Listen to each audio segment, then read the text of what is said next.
De retour dans l'Africa Newsroom pour la deuxième partie. Nous sommes toujours en compagnie de Jean-Marie Bitomo, économiste, et de nos éditorialistes Jean-François Kandji-Kombe et Jemal Taleb. Tout de suite, le dossier du jour.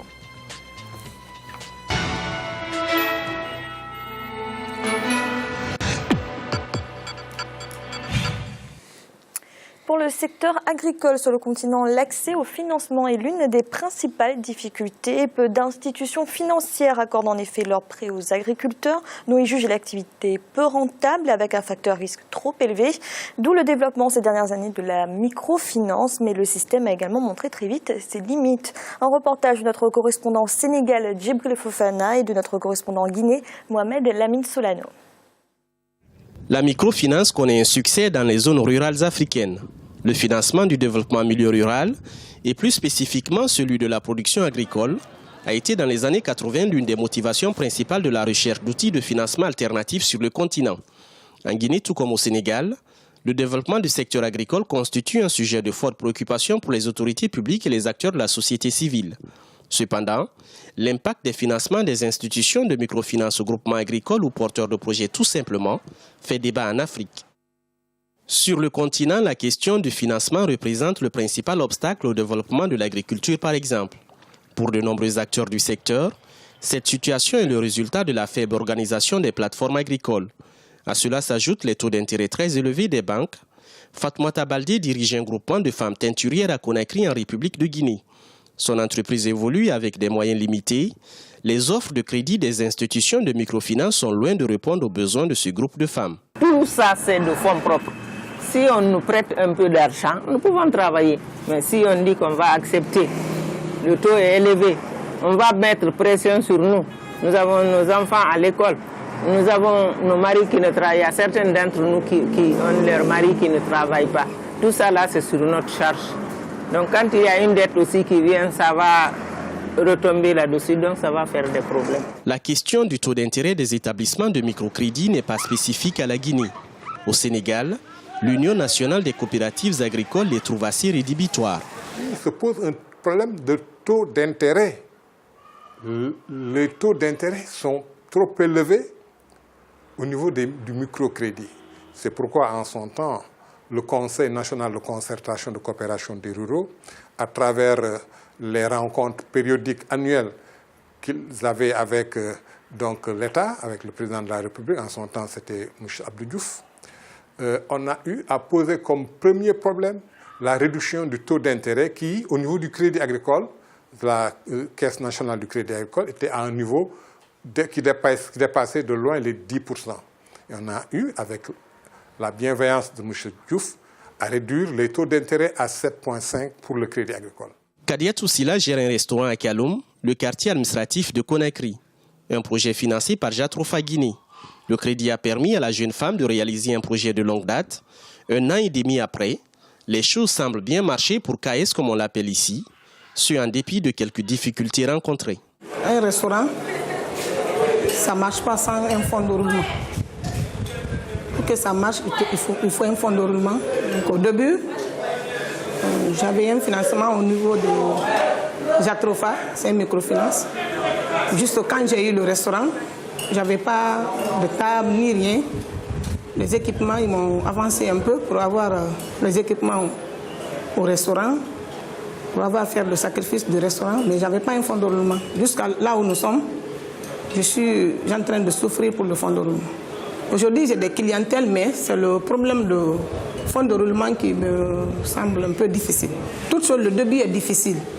Et si on te donne un prêt aujourd'hui, on te dit dès la fin du mois prochain, il faut commencer à payer 1 million et quelques.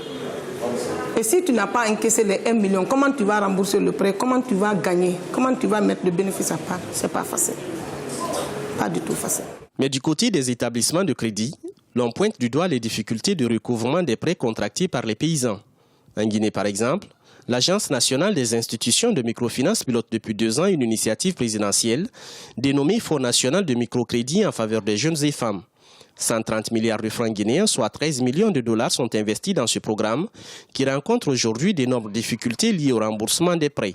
Alors qu'au Sénégal, le monde rural rencontre des difficultés pour accéder au crédit. Que le financement constitue aujourd'hui le goulot d'étranglement de notre agriculture, quelle que soit la vision, quelle que soit la volonté, si les producteurs n'accèdent pas au financement, ils sont confrontés à un double problème.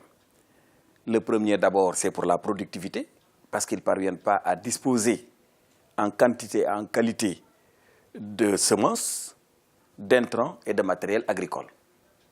Le deuxième problème, c'est que, quelle que soit même la médiocrité de cette production, les producteurs sont confrontés à des problèmes de commercialisation. Et pour cela, je crois que donc, le financement doit être en amont et en aval de la réussite de notre politique agricole. Aujourd'hui, la Caisse nationale du crédit agricole demeure la principale institution de financement du monde agricole au Sénégal. Mais celle-ci dispose de moyens limités pour couvrir la totalité des besoins d'investissement agricole. La réticence des structures de crédit à accorder des financements aux paysans affecte considérablement l'activité agricole, ce qui pose la question de l'organisation des acteurs du monde rural en coopérative. Il doit falloir qu'on réorganise le monde rural, qu'on les mette dans des structures, les structures leur permettant de mutualiser leurs efforts et également les encadrer et effectivement faire une sensibilisation pour qu'on comprenne que quand on contracte des dettes, on doit s'attendre à payer à temps et être bon payeur pour pouvoir demain effectivement disposer de financement. Mais si à chaque fois, on parle effectivement de subventions, on emprunte à la banque et on attend qu'on éponge ses dettes ou bien qu'on annule ses dettes, ça pose problème. Donc c'est un problème de responsabilité, effectivement, de part et d'autre. En Guinée, au Sénégal et un peu partout sur le continent, les pouvoirs publics tentent de remédier au refus des paysans de rembourser les prêts contractés dans les institutions de microfinance, ce à travers des mécanismes de subvention et d'épongement de la dette agricole. Mais pour de nombreux acteurs, cette démarche n'est pas de nature à responsabiliser les paysans vis-à-vis des prêts qu'ils contractent auprès des établissements de crédit. Alpha Bakar est responsable de structures de microcrédit en Guinée. La politique de suivi et évaluation des financements du groupement de sa structure donne aux porteurs de projets de mieux gérer leurs activités. La particularité de notre IMF, c'est qu'elle est liée à un centre de formation à l'entrepreneuriat. Nous ne finançons donc que des individus qui sont passés par ce centre-là. Et à l'intérieur de ce centre, il y a une cellule qui est spécialisée dans le suivi et l'évaluation de tous les financements que nous faisons dans la chaîne de valeur. Donc, au terme de l'exercice, c'est-à-dire formation et réception au niveau de notre unité de crédit, et au terme de cela, nous établissons un calendrier pendant lequel les porteurs de projets, c'est comme ça que nous les appelons, différemment nous ne les appelons pas clients, donc les porteurs de projets viennent chez nous. À la fin du projet, il y a des indicateurs de performance que nous évaluons. Déjà l'incidence sociale de chaque projet, ensuite le nombre d'emplois créés par chaque projet, après le bénéfice réalisé et la durabilité du projet sont évalués comme cela. Aujourd'hui, la microfinance permet à plusieurs Africains d'accéder au microcrédit, même si nombreux sont ceux qui dénoncent le pourcentage élevé du taux d'intérêt pratiqué par les institutions de microfinance. Il varie entre 20 et 30% du crédit. L'impact sur les porteurs de projets reste mitigé selon plusieurs observateurs. La microfinance pourrait connaître une certaine croissance en Afrique si des investissements majeurs sont faits dans le secteur. Jean-Marie Bitemou, la microfinance était la solution la plus appropriée pour les problèmes de financement dans l'agriculture? Je continue à penser que c'est la solution appropriée, tout simplement. Pourquoi? Parce que nous sommes dans un environnement qui a des paysans qui sont dispersés un peu partout. Donc, la microfinance va au plus près des individus. J'ai parlé hier de la proximité géographique, de la proximité culturelle. Quand je parle de proximité culturelle, il ne s'agit pas ici là de l'histoire des peuples. Il s'agit tout simplement de la culture, si vous voulez, des affaires. Quand on s'adresse à une population donnée, qui est la population cible, il faut qu'on ait un discours qui soit adapté à cette population-là et que les exigences qui soient mises en place en termes de garantie, que ce soit des exigences qui soient compréhensibles par les individus qui vont fonctionner au sein, si vous voulez, avec ces institutions de crédit-là.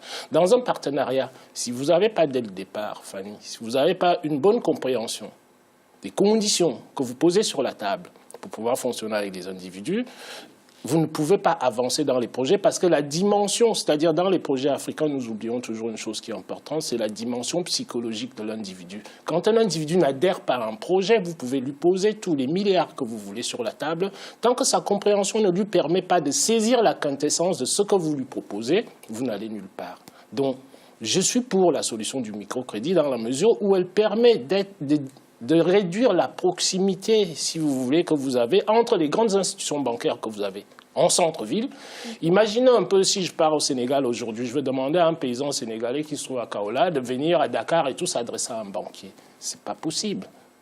C'est pas possible dans la mesure où déjà, de lui-même, il sent qu'il y a une distance énorme qui est située entre lui et l'institution bancaire officielle. Alors que, comme on disait hier je le disais hier avec Jamel, si on installait un modèle qui va être un modèle à peu près comparable au modèle du crédit agricole dont j'ai parlé en France, c'est-à-dire la régionalisation. En régionalisant les choses, on renforce la confiance des individus parce qu'on réduit cette proximité-là que vous avez entre les individus, qui est la proximité de la culture économique. Dans ce cadre-là, qu'est-ce qui va se passer? Il va se passer que le financier qui va se retrouver à côté des coopératives qui sont en train de gérer, il pourrait devenir une aide au superviseur. Je viens de voir là sur le sujet. Il y a un monsieur qui parle des coopératives qu'on peut mettre ensemble. On met ces coopératives-là ensemble. Dès l'instant que vous avez l'instrument financier, à savoir le banquier qui est à côté, il va opérer une espèce de supervision de l'activité qui va, lui aussi de son côté, lui donner confiance parce qu'un banquier, qu'est-ce qu'il fait? Son métier, c'est de gagner de l'argent. Il ne peut pas être là, c'est-à-dire à octroyer des crédits sans qu'en face, il ait une espèce de garantie. Alors que dans le domaine agricole, c'est pratiquement un des seuls domaines dans nos pays en voie de développement dans lequel vous avez, comment dirais-je, une garantie. Ce n'est pas la garantie immobilière, c'est la garantie de la terre. C'est la garantie, comment dirais-je, du produit qui va sortir de l'exploitation agricole. Et Chemal, vous êtes d'accord là-dessus? Je crois que Jean-Marie Bitomo et moi ne serons pas d'accord sur le microcrédit, mais ce n'est pas très grave. Moi, j'ai un gros souci avec le microcrédit, c'est qu'encore le niveau est bas, les intérêts sont élevés et vous n'enrichissez pas un pays comme ça. Et de toute façon, tout dépend de quelle agriculture vous voulez. Soit vous voulez des sous-exploitations d'agriculture vivrière, et à ce moment-là, oui, le microcrédit est adapté, mais ce n'est pas mon ambition pour le continent africain, et loin de là. Mon ambition, moi, est beaucoup plus importante. Et je prends le modèle de ce qui fonctionne. Je le disais sur ce plateau il y a quelques jours, les Européens, encore une fois, inspirons-nous un tout petit peu de ce qu'ils font. Et d'ailleurs, le seul système de stabilisation des prix que nous avons, ce qu'on appelait le STABEX, ce sont eux qui nous l'ont mis en place, même pas nous. C'est-à-dire qu'il est temps que nous nous réveillons un peu et que nous essayons de comprendre quelle est la difficulté que nous avons par rapport à notre agriculture et quels sont les mécanismes, les solutions que nous allons y apporter. C'est-à-dire que soit je rêve, et quand je rêve, je dis il y a besoin d'une haute autorité africaine de l'énergie et de l'agriculture, qui, elle, va gérer les terres, les stabiliser, les réguler, faire un accès au crédit, posséder de l'énergie. Ça, c'est quand je rêve. Mais comme j'essaye d'avoir les pieds sur terre et de ne pas rêver, j'essaie de régler le problème pays par pays, État par État. Et quand vous le réglez État par État, la solution encore est tout à fait possible. Elle est possible, pourquoi? Parce qu'il faut faire quel choix d'agriculture. Soit nous avons donc, comme je le disais tout à l'heure, de petites tailles qui, de mon point de vue, ne répondent pas aux besoins, soit alors nous choisissons deux types d'agriculture. Une grosse exploitation, qui est la taille assez importante, c'est ce qu'on appelle dans les pays développés les agro-industries. Elles sont nécessaires, elles sont obligatoires parce que c'est le seul moyen pour nourrir une population. Vous ne nourrissez pas une population avec les petites exploitations. Et dans ce cas, vous n'allez pas les gérer avec les microcrédits, loin s'en faut. Alors, il me dira, Jean-Marie Bitomo, mais les banques, elles ne sont pas folles. Oui, elles ne sont pas folles. Mais l'État veut bien dire quelque chose, bon sang. Et il faudrait dans ce cas que l'État mette en place un mécanisme bancaire public ou coopérative, mais avec une grosse intervention de l'État. C'est ce qu'on appelle, en France, qui était d'une banque absolument publique, quand elle a été créée, quand elle répondait à ce besoin-là, qui est créée par les coopératives agricoles. D'ailleurs, dans un petit pays comme la Mauritanie, qui n'est pas un grand pays agricole, cela existe, ce mécanisme. Il s'appelle l'UNCASEM. Et donc, ce mécanisme-là, les États, donc pays par pays, sont capables de les mettre en place pour essayer donc, encore une fois, de donner lieu à de grandes exploitations. Puis après, il y a de petits modèles. On l'appelle en France les confédérations paysannes. Et nous sommes capables, dans ce cas, d'organiser, encore une fois, des exploitations de taille moyenne. Et là, encore une fois, ce n'est pas du microcrédit qui va les faire, qui va le développer. Parce qu'avec le microcrédit, vous n'êtes pas capable d'acheter un tracteur. Je ne vous parle même pas du reste. Et dans ce cas, nous avons encore une fois l'obligation de mettre en place un mécanisme nécessaire qui va permettre aux États, encore une fois, de mettre en place une agriculture digne de ce nom et qui, loin s'en faut, ne peut en aucune manière, alors, ni de près ni de loin, être financée par le microcrédit. Le microcrédit, je le disais encore tantôt, c'est le pauvre qui s'appuie sur le pauvre. C'est gentil, sauf que ça n'enrichit pas son homme du tout. Jean-François, alors votre avis, la solution, la microfinance ou alors un système qui a montré ses limites, en tout cas pour l'agriculture? Alors Fanny, je dois d'abord commencer par dire que ma position est extrêmement difficile. Mes deux amis qui sont ici, je les ai entendus avant-hier porter le débat très haut, la contradiction qui honore ce plateau. Et je vais y participer en commençant par dire qu'il y a au moins un point qui nous réunit, c'est qu'on peut considérer qu'en Afrique, l'agriculture est l'objet économique par excellence. En tout cas, c'est le support du développement des États africains, quels qu'ils soient. Quel qu'il soit, et d'ailleurs, il y a un indice qui ne trompe pas, je pense que vous prenez 100 Africains, dans leur famille, il y a au moins la moitié de la famille qui fait de l'agriculture, en tout cas quelques-uns qui sont des cultivateurs de quelque chose. Donc c'est un élément extrêmement important. Dans le débat qui nous intéresse, moi j'aurais plutôt tendance à, pour ne pas subir les foudres de l'un ou de l'autre, de déporter un peu le problème et rajouter un troisième élément. Le troisième élément, et Jamel le rappelait tout à l'heure, nous sommes dans une économie mondialisée. Dans cette économie mondialisée, Jamel rappelait tout à l'heure un mécanisme qui est le STABEX, qui a été mis en place dans le cadre des accords de Yaoundé jusqu'à Lomé. Le STABEX pour garantir le prix des produits agricoles. C'est une référence, en tout cas c'est un élément qui montre dans quel contexte nous nous trouvons, même si personnellement, je n'approuve pas cet élément qui, de mon point de vue, était un moyen pour l'Europe pour spécialiser les États africains dans la production de matières premières agricoles. Mais bon, peu importe. Sortons de là. Il faut observer aujourd'hui que le STABEX n'existe plus. Le STABEX et le SISMIN, ce qui était la garantie des prix des produits miniers, n'existe plus. Et il n'existe plus pourquoi? Parce qu'il y a eu les accords de l'Organisation mondiale du commerce, dont le maître mot était la libéralisation, et la libéralisation à outrance. Nous sommes dans ce contexte-là. Dans ce contexte, nous n'avons pas la main.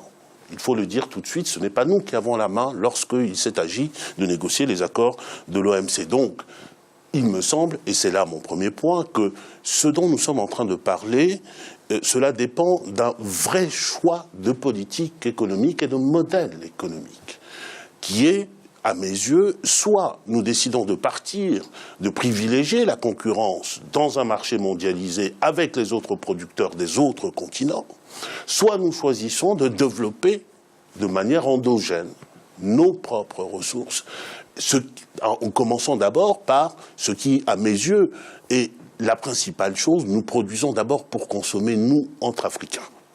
Et par voie de conséquence, à partir de là, à mes yeux, le microcrédit peut être un levier extrêmement important de cela, mais vous aurez compris que cela nécessite, à mes yeux, que l'effort ne se porte pas seulement sur le plan interne et sur le développement du microcrédit ou d'autres formes de crédit, que nos gouvernements africains portent également cette bataille-là au plan international sur le changement de règles internationales qui nous permettent de nous développer le temps nécessaire pour affronter la compétition mondiale. Ce que je dis, ce n'est pas la peur de la compétition mondiale.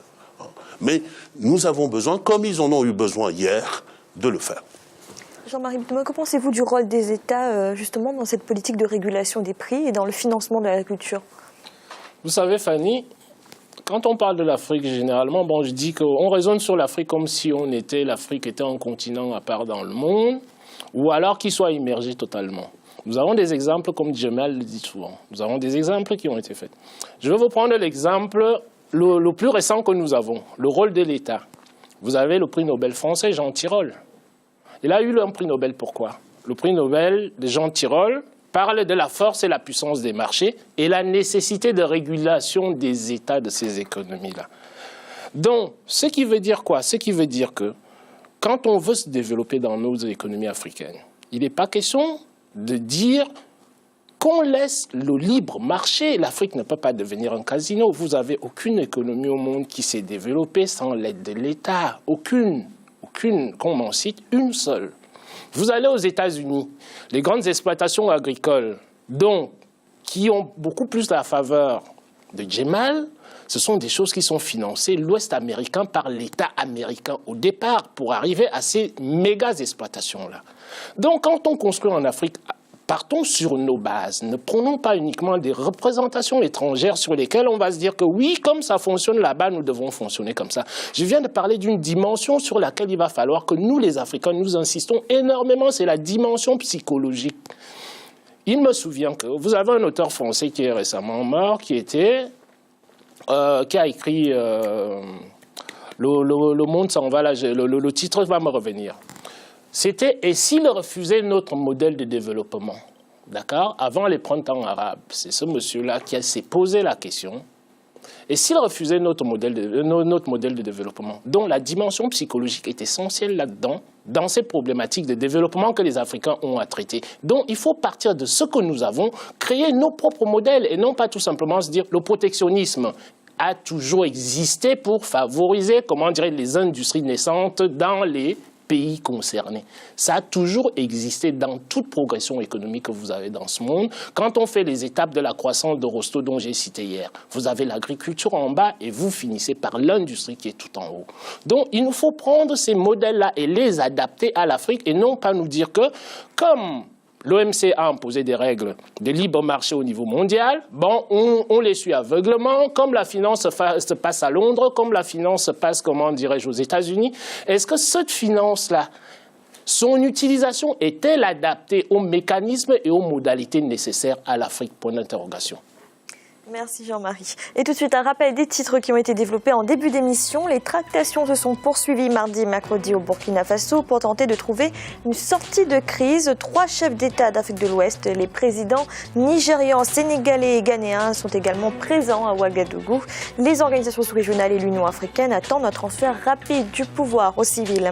Et en Guinée équatoriale, l'opposition réclame un report du dialogue national annoncé pour le mois de novembre. 6 partis estiment que les conditions de ce dialogue ont été fixées de manière unilatérale par le président équato-guinéen. Nous allons marquer une nouvelle pause en instant, la 3e partie de l'Africa Newsroom.